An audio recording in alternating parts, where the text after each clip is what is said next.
जय खानदेश मंडळी, मी आहे तुमची सोनल हिरा आणि आज मी बनवणार आहे आमच्या खानदेशी पद्धतीचं पिठलं बनवण्यासाठी लागणारे साहित्य आपण बघून घेणार आहोत। मी 2 मीडियम साईजचे कांदे जे आहेत ते चिरून घेतलेले आहेत। मी 3 छोटे छोटे मिरच्या घेतले, त्यांनाही बारीक चिरून घेतलेले आहे। कढीपत्ता आहे, कोथिंबीर आहे आणि हे 2.5 चमचे चण्याचं पीठ घेतलेलं आहे। आता सर्वात आधी आपण तेल गरम करून घेऊया। आपण या कढईमध्ये तेल टाकून घेणार आहोत। तेल तपून झालेलं आहे। आता यामध्ये आपण जिरे टाकून घेऊया,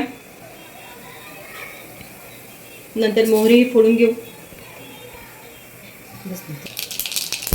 राई जिरा छान तळतळलेला आहे, त्यानंतर मी याच्यामध्ये कढीपत्ता टाकून घेत आहे। आता यामध्ये मी कांदा आणि त्यानंतर मिरचीही टाकून घेणार आहे आणि छान फ्राय करून घेणार आहे। आता हे कांदे जे आहेत ते छान असं फ्राय करून घेऊया। तुम्ही बघू शकता की हलकासा त्याला कलर चेंज झालेला आहे। कांदा फ्राय होत आहे तोपर्यंत चण्याचं पीठ भिजवून घेऊया। आता यामध्ये मी हळद टाकलेली आहे, नंतर स्वादनुसार मीठ टाकून घेऊया।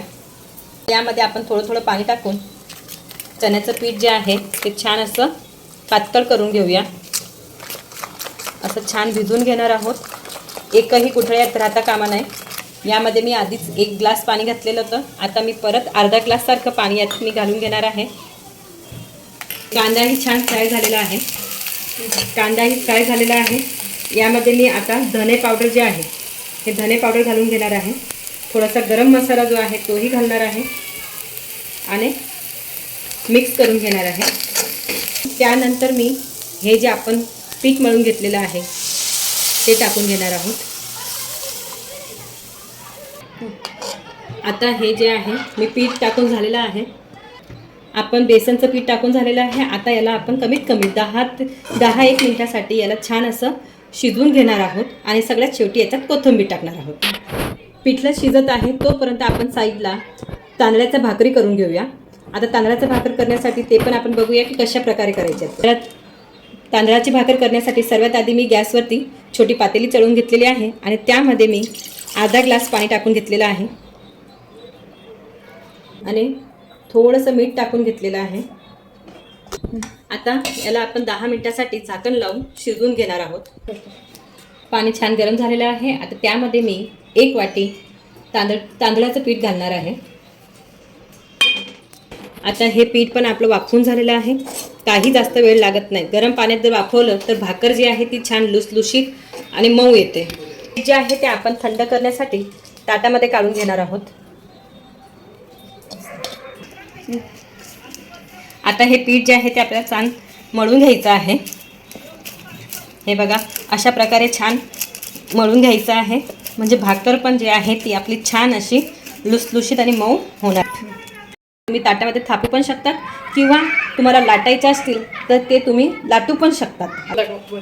भाकरी करण्यासाठी आता आपण तवा ठेवून देणार आहोत गॅसवरती गरम करण्यासाठी आणि आता एका साईडला आपण भाकरी पण करून घेऊया। पिठामध्ये डीप केल्यानंतर आता याला आपल्याला असं लाटून घ्यायचं आहे।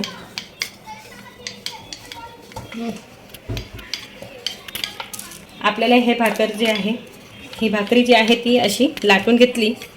लाटल्याने काय होतं की ती भाकर जी आहे ती छान अशी पातळ होते, म्हणून मी लाटून घेते। आणि आता याला आपण तव्यावरती टाकून घेणार आहोत आणि भाकर तव्यामध्ये टाकल्यानंतर वरच्या साईडने पाणी लावून घ्यायचं आहे।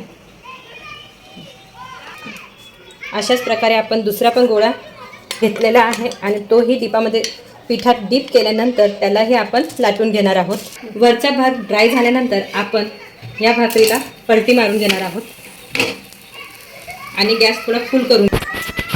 आता हिला आपण पलटी मारून घेऊया। आता हे बघा किती छान अशी फुगत पण आहे ती।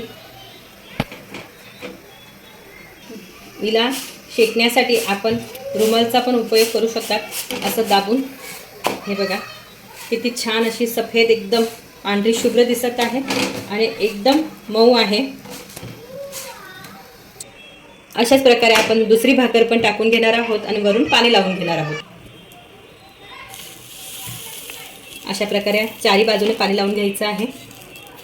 भाकर जी आहे ती आता पलटी मारून झालेली आहे।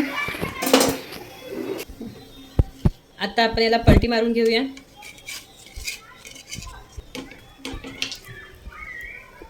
हे बघा भाकर किती छान अशी टवटवीत फुगत आहे. बघा किती छान अशी फुगलेली आहे.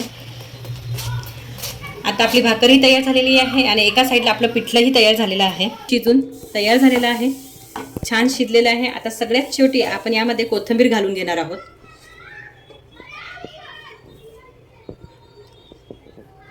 कोथिंबीर घालून घेतोय. जेवण जे आहे ते गरमागरम तयार झालेलं आहे. आता हे पिठलं आपण एका प्लेटमध्ये काढून घेणार आहोत. हे गरमागरम जेवण तयार झालेलं आहे.